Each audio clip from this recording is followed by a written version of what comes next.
Imagine if you could uncover the secrets to becoming stronger, not physically, but mentally. What would you do if you knew the habits to avoid, the ones that hold most people back from achieving their true potential? Today, we explore Things Mentally Strong People Don't Do by Amy Morin, a book that enlightens us about the mental traps to avoid. In this summary, we will delve into selected key points that are essential for cultivating mental strength and resilience.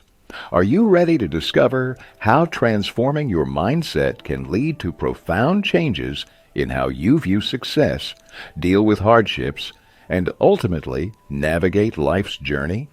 Let's uncover these transformative insights and learn to thrive by mastering our mental strength. They don't waste time feeling sorry for themselves. Jack is an elementary school student. An accident caused by a bus left both of his legs broken. The doctors assure that Jack's legs will heal completely, but until then, he will need to use a wheelchair for a few months. This situation makes his mother very sad. She constantly worries that Jack might never walk again. Despite the doctor's assurance that Jack can still attend school, his mother is reluctant to send him. Jack's mother believes that he is deeply traumatized by the accident and should stay away from school buses for now. She fears that seeing his friends play while he's in a wheelchair will make him even more depressed. Consequently, Jack stays home, spends his mornings studying a bit, and the rest of the day watching TV and playing video games.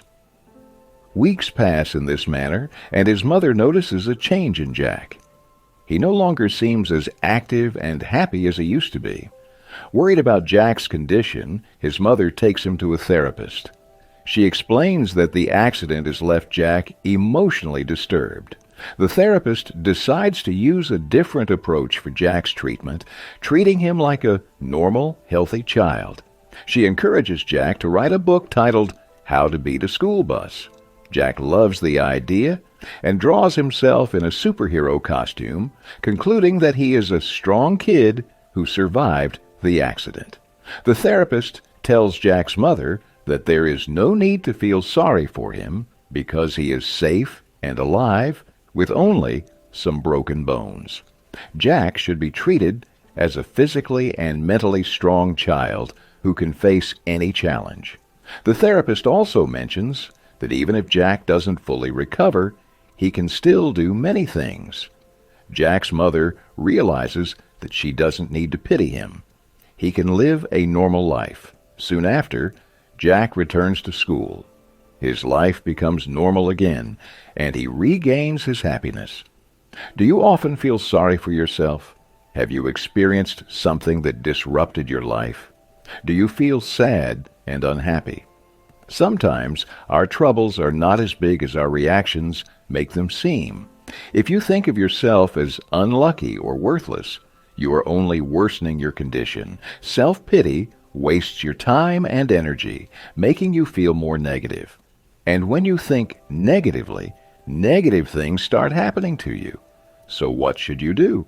Stay active. Even if you don't feel like it, get out of bed, take a shower, clean your room, or go for a walk. Keeping yourself busy will keep your mind occupied, leaving no time for negative thoughts. If you have extra time, pick up a new hobby or read a book. You've heard the saying, an idle mind is the devil's workshop, so always stay active. Every situation has two sides, negative and positive. Try to focus on the positive side. You might be missing out on good things because you focus too much on the negative. Appreciate what you have. Thank God that you are healthy and safe, you have a roof over your head, and you get food to eat twice a day. You have a family that loves you very much. In short, the situation is not as bad as you think. Change your perspective, and you'll see the world differently. Think, if your family or friends had the same thoughts as you, what would you advise them? Would you like to see them feeling sorry for themselves? Remember the challenges you've faced in life. If you overcame those problems, why not now?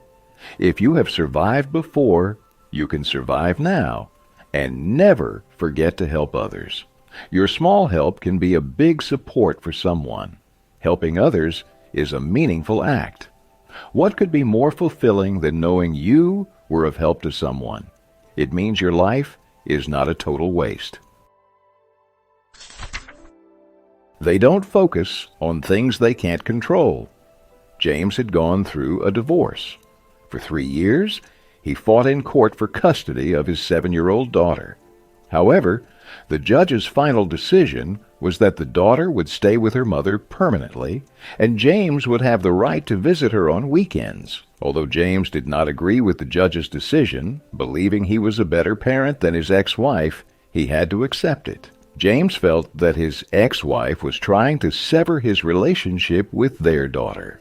Once, James planned to take his daughter whale watching, but his ex-wife took her whale watching before he could.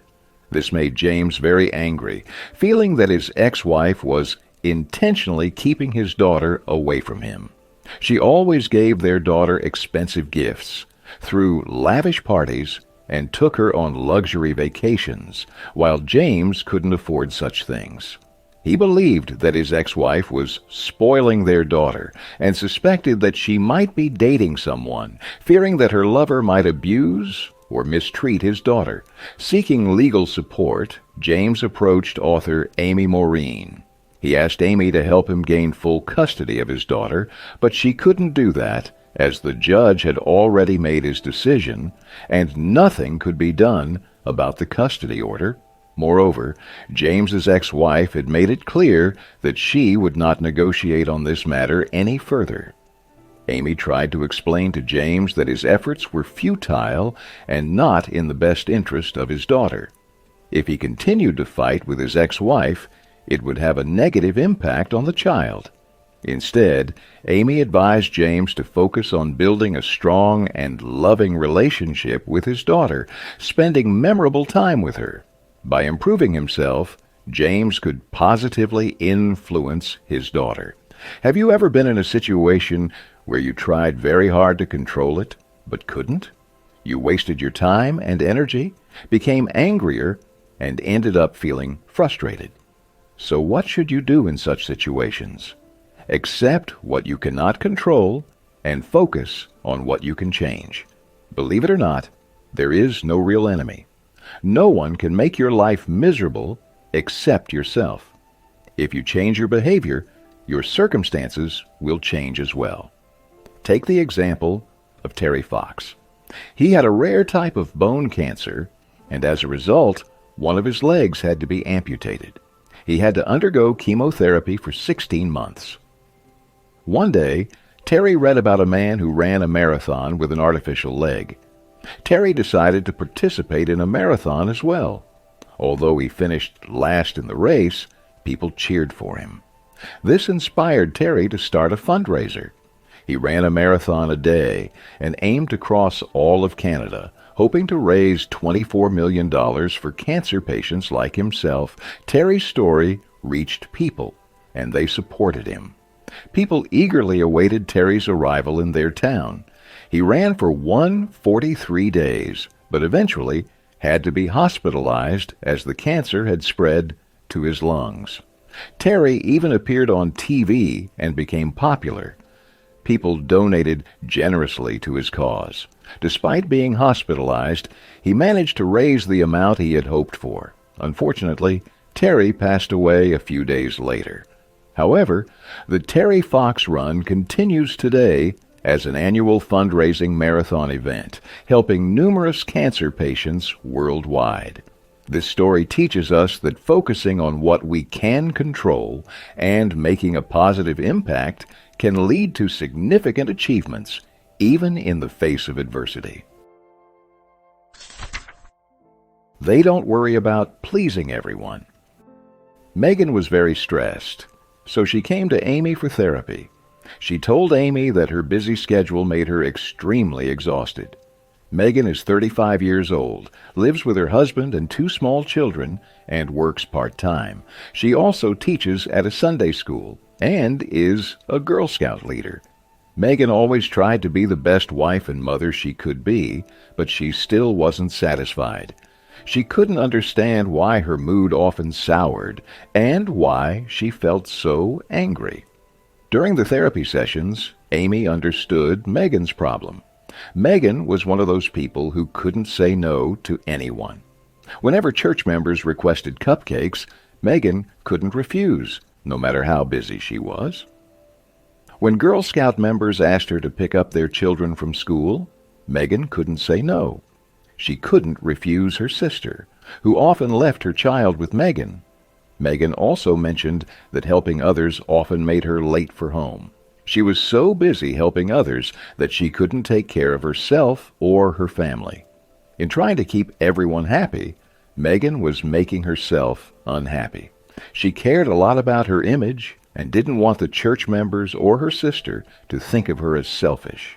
However, Amy helped Megan realize that it was impractical and impossible to please everyone. Gradually, Megan understood this and learned to say no. She didn't need to make excuses or explain herself. Just simply saying, "No, sorry, I can't," was enough. Megan used to worry that people would be upset with her, but she learned to relax. When she refused a task, people understood her situation. Megan began spending quality time with her family without any regrets, improving her mood. She became a more caring mother and wife, and her stress seemed to disappear. Megan now cared only for those most important in her life. Do you find it difficult to say no? Do you try to please everyone? Do you want everyone to like you? Maybe you fear conflict or lack the courage to face people. Perhaps you fear rejection or being alone. Did you know that children of alcoholics tend to be people pleasers? This is likely because they believe that pleasing people will help them avoid problematic situations. A child might obey an alcoholic father's every command to avoid being hit, but the worst effect is that such children often lose their sense of self-worth in trying to keep others happy. At some point in their lives, they may regret living by others' terms rather than their own. Remember, the popular choice isn't always the right choice. You can learn something from the Craigslist story. CEO Jim Buckmaster always ensured Craigslist stayed true to its path. While many websites thrive on advertisements, Craigslist did not. The company rejected numerous offers that could have brought significant profits. Buckmaster and his team decided to keep most services free. They faced criticism for this decision, but never wavered. They were accused of being social anarchists and anti-capitalists, but didn't pay attention to these labels. Pleasing everyone wasn't their habit. They ran Craigslist the way they wanted. Because Craigslist wasn't heavily dependent on advertising, it survived the dot-com crash. Today, Craigslist remains one of the most popular websites. Buckmaster never compromised his values. Instead of trying to please everyone, he focused on his customers. They don't dwell on the past. When James Matthew Barry was only 6 years old, an accident happened in his family. James's elder brother, David, who was 13 years old, died while ice skating. James's mother was deeply shocked by her son's death. She was not able to accept that her son had died. James tried hard to ease his mother's grief. To keep his mother happy, he started behaving like David. James started wearing David's clothes and always stayed with his mother. James's mother told him that being an adult is not so easy, because adult life is full of sorrows and troubles. So to please his mother, James decided that he would never grow older than 13 years. He wanted to remain a child forever. This desire of James became so strong that his physical and mental growth actually stopped. He was very thin for his age, and his height did not increase more than 5 feet. After high school, James told his parents that he wanted to become an author, but they said, "You should finish college first," because David had done the same. James agreed, but said that he would study literature. James Matthew Barrie was the author of Peter Pan, who wrote the story of a boy who never grew up. Have you ever felt like you wish you could go back in time and do what you wanted to do? Do you regret old things? Are you unable to forget the past? If this is so, then believe me, you will never be happy in the present, because you will miss everything around you and will not be able to enjoy life. This will not only affect your decision-making ability, but you will also find it very difficult to solve any present problem. Therefore, forget the old things and live today. Leave your past behind. Whatever you do, there are many things which are not in your control. Your present is in your hands, so focus on it and give your best. There are some memories which we cannot forget, so to get rid of such memories, set some new goals for yourself. If you want, you can write a happy ending of your life, forgive those who have hurt you, and move on. This next story will definitely inspire you. Ward was a poor girl from the village. Her father had physically and sexually abused her in her childhood. She used to see her mother getting beaten by her father every day. But he tolerated everything and hid this secret in his heart. She was very good in studies. When she turned 17, she ran away from home and never returned. She met a boy, and both of them got married. Both worked as truck drivers. Many years have passed. One day, he heard that his elder brother had abused his own child, and she decided at that very moment that she would end this history of abuse in her family forever. She thought deeply about this and decided that she would study again. He took up law in college and, after studying very hard, got a degree. After that, she opened an organization for children victims of domestic violence. She helped poor, destitute women and children by giving them legal representation. If anyone needed social services, she would help them in that also. If someone did not have money for transport, she would come to pick him up in her truck. A lot of wrong had happened to her in her childhood, but Winona decided to forget her past and help others. He not only improved his own life, but also helped other people like him. Forgetting her past, that girl brought positive change in the lives of many abused children and gave them a better future. They don't resent other people's success.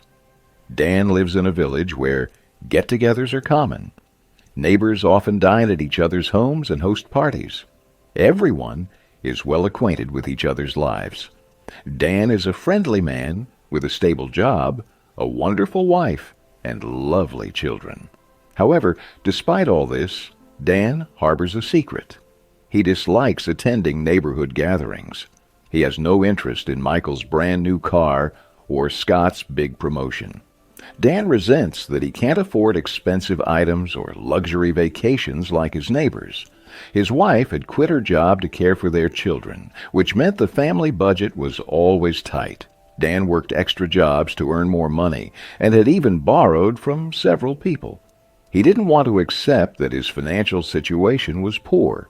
He was determined to maintain a lifestyle similar to his neighbors, no matter what it took. Dan never shared his tensions with his wife, but his stress and frustration were mounting. Dan's behavior was changing. He had become short-tempered and easily angered. Eventually, he sought help from Amy Morin. Amy told him that no one was pressuring him to lead a high-end life. He was the one who wanted a lifestyle he couldn't afford. Dan admitted to Amy that he grew up in a poor family and didn't want his children to experience the same. As a child, his neighbors used to mock him for not having nice clothes or expensive toys, which hurt him deeply.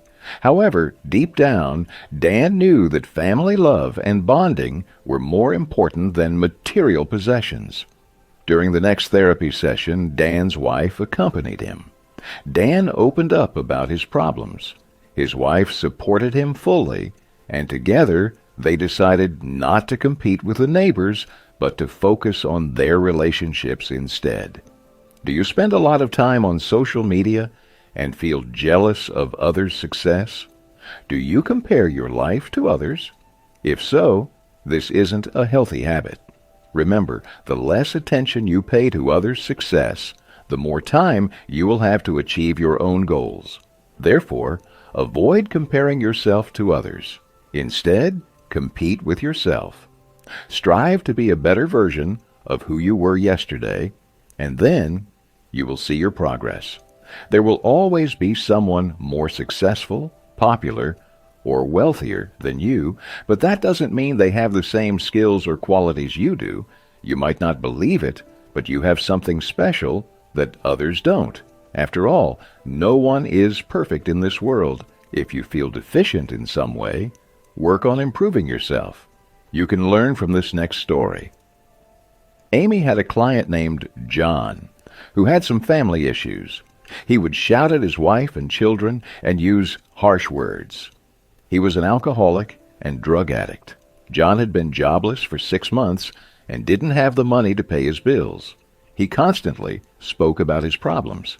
Anyone who tried to advise him would end up arguing with him. One day, John came to Amy's office and said, "You know, I don't like anything about myself." Amy responded, "That's actually a good thing," which shocked John. He was surprised by her response and asked, "How can you say that? You're my therapist. You're supposed to help me feel better." Amy explained, "The fact that you recognize your condition and admit that you need to change is a healthy sign. You need to improve yourself." Amy was pleased to see that John made significant changes over time. By the end of the therapy, John had made remarkable progress. He had quit drugs and alcohol and started showing more love to his wife and children. His relationships with others had also improved. If you feel jealous of others' success, it likely means you are not happy with yourself. This indicates that you are not satisfied with your life. Therefore, if you change your attitude and behavior, happiness and success will naturally follow in your life. Conclusion. As we close the chapter on Things Mentally Strong People Don't Do by Amy Morin, remember that the journey to mental strength is about more than just avoiding certain pitfalls. It's about actively shaping a life you can be proud of. It's about recognizing that while you can't control everything that happens to you, you can control how you respond. Your family and friends may be your support, but the true change starts within you. So ask yourself, are you ready to let go of the past that haunts you and embrace the future with resilience and positivity? Every day brings a new chance, a new choice. Use this opportunity to build a stronger, happier, and more resilient version of yourself. Let's not dwell on the setbacks or resent others' success, but focus on our personal growth and the relationships that matter most. The time to start is now. Today, decide to be the master of your emotions and the architect of your destiny.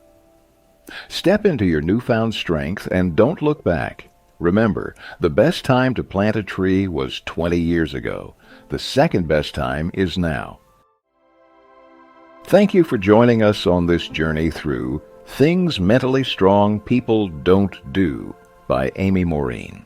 If this summary inspired you, don't forget to like, subscribe, and click the bell icon for more insightful book summaries that can transform your life. Have thoughts or stories about building mental strength? Share them in the comments below. We love hearing from you. Remember, every day is a new opportunity to grow stronger and live better. Keep pushing forward, and until next time, stay strong and stay inspired.